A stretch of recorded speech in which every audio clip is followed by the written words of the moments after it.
Welcome to Trainer Talk. Luke and DK back again, another episode, Trainer Talk. I love this on Tuesdays, every Tuesday. Hey, thanks for your contributions. I think people are probably going to start liking to hear from you a little bit more than Matt Morris here. I don't know. Trying to steal a little bit of spotlight, trying to keep up with him. You stealing his thunder? We miss Matt too on the show. We'll bring him back. Where's Matt right now, by the way? He should be finished up. Well, he's probably walking into the office any minute with 6 or 7 meals in his bag. But is he? Yeah. He'll be here shortly, I would imagine. Yep. One for each pec muscle. And I have one meal for each pec muscle. We love you, Matt. And we're going to talk today about a recovery topic, walking. The exciting topic of walking. I'm actually serious. Some of you, here's the truth, Luke, and you can attest to this. Here's the truth. This industry for decades and decades and decades and decades has been what I would call an extremely toxic industry. I'll call it an extremely toxic industry. I'm not saying everybody, but I'm saying the vast majority of businesses, of people that are in the industry over the last 100 years, to me, have a toxic output. Okay, what do I mean by that? Why do I say that? Because everyday normal people who are uncomfortable with going to the gym are never comfortable going to the gym. So to me, there's something that is standoffish. You could call it toxic. You could call it undesirable, disenchanting. I don't care what word you use, but there's something about that culture that pushes people away. There's only 15% of people in this country that have a gym membership or gym membership equivalent.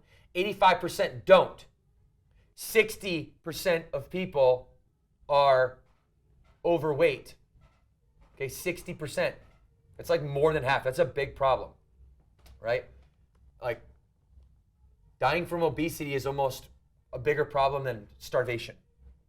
So when we're talking about like walking and these things that have traditionally been shunned by you would get trainers for decades and say, oh, walking's not going to do anything. Like, what are you going to do? Walk. You spend your time walking. Oh, good luck getting biceps when you're walking. What we fail to realize as a fitness industry, as an entire vertical of society, is that the least thing we care about is our biceps. The most important thing we care about is our mental health. That's like 90% of the reason people come in. When I ask, why are you here at Burn? Nobody tells me because they want to have biceps. When I go ask people, why aren't you at Burn? They don't say because Burn doesn't get me biceps, right? They just say because this thing really helps me mentally, or this is the place for me to be tranquil, or this is my time for me away from my job and children, or time where I can be me, or my personal alone time, whatever it might be.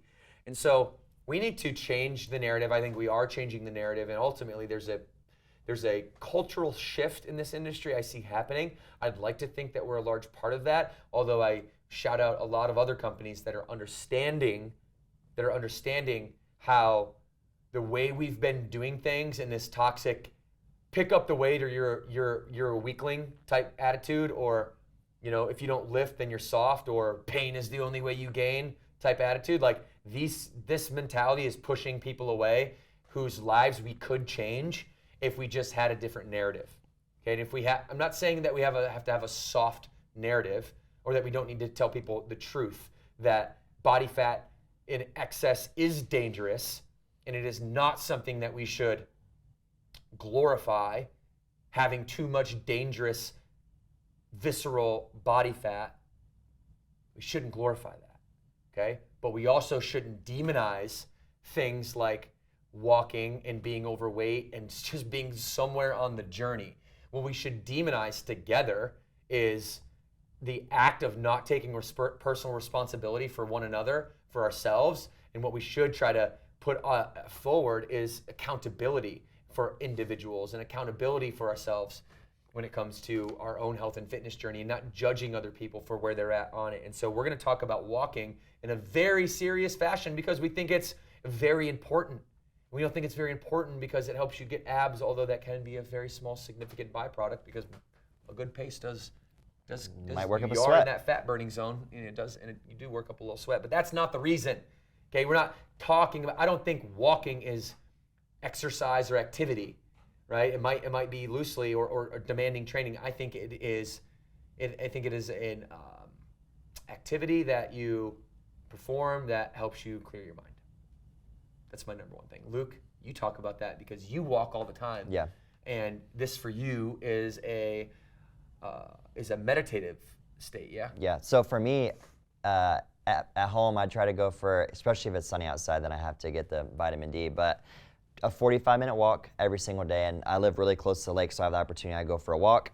On the way there, I don't listen to any music. I have my AirPods, but I don't listen to anything. It's ultimately a time for me to self-reflect on the good things in my day, things I want to improve on, and areas of opportunity that I know I need to put into play, and then I make it to a spot, and I'll sit and I'll look at the lake for 10 or 15 minutes, and then I'll start to listen to some kind of podcast, and then I get my steps on, the 15, 20-minute walk back home. But for me, it's just an opportunity to clear my head and have a little bit of alone time. We spend the whole time, we spend a lot of time in the field, so that switch is always turned on, and a walk for me is that time to turn it off and think about things that are important in my life and think about how many eggs I need to have in certain baskets, and it's just time to be thankful. And I mean, really, you can't put a value on quality alone time, especially when you spend so much time having to be turned on. So I use that as a staple in my life, just to take 45 minutes for me where I'm not trying to fill into other people's cups, because I feel like we have to do that a lot. Being in the field is like, we got to be rocks for other people. Well, here's time to take some of that pressure off, take that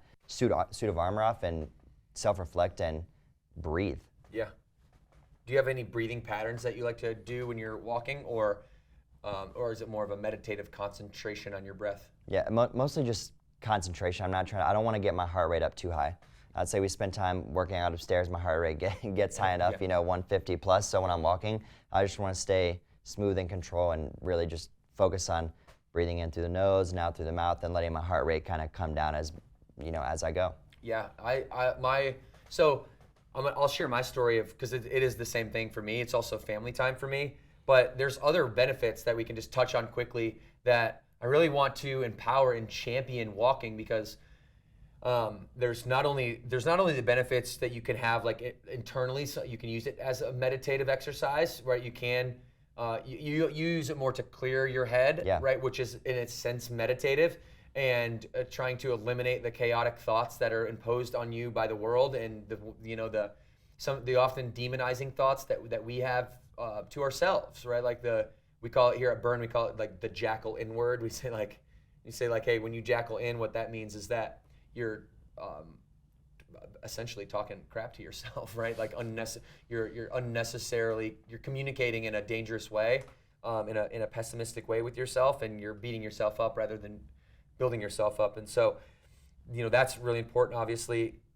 Thank you for sharing. And then there's other reasons, right? So lactic acid is a big one. This is like a physiological reason. Lactic acid builds up in our muscle as we train really hard, right? And so massage, walking, stretching, hydration, all these things flush lactic acid out. When I was a professional athlete, we actually were prescribed light activity, they called it. If you wanted to walk, you could walk, but most people would just do like a really light jog, and we'd call it flush.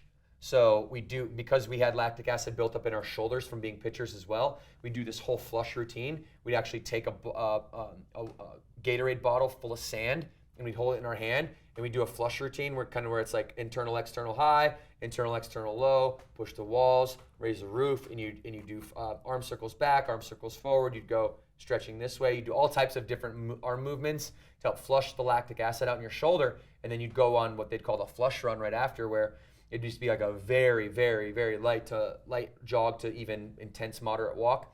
And that in itself would help us recover as pitchers to go out and get on the field like a day or two sooner, right? So there's actual physical benefits to going out and recovering.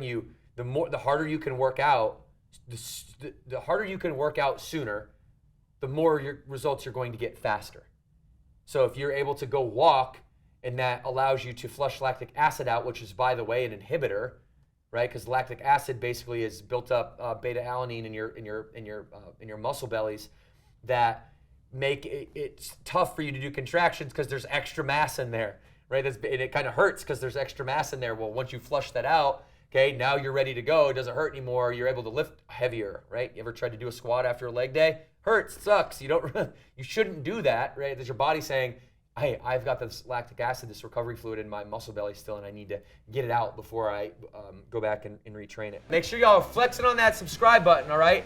How many reviews do we have now? We have like 100 and something reviews. We just got started in November. I think I need 500 by now. I think that's the goal. Can you guys help us get to 500 reviews? Okay, if we get to 500 reviews, what are we gonna do? You wanna do something great? We get to 500 reviews. How about this? I'm gonna randomly select 5 of those reviews, okay? Randomly select 5 of those reviews once we've hit 500, and I'm gonna go back and I'm gonna select those locations who those reviews come from, and I'm gonna make a visit to those 5 locations that we randomly select at 500 reviews on Apple Podcasts, all right? I know you love a Game Burn Nation. I know you all have competitors out there. I know you're competing to get Luke's and my and Matt's and Morgan's energy out to your location to really experience what you're building in your community. So here's a little contest. Here's a little gamification.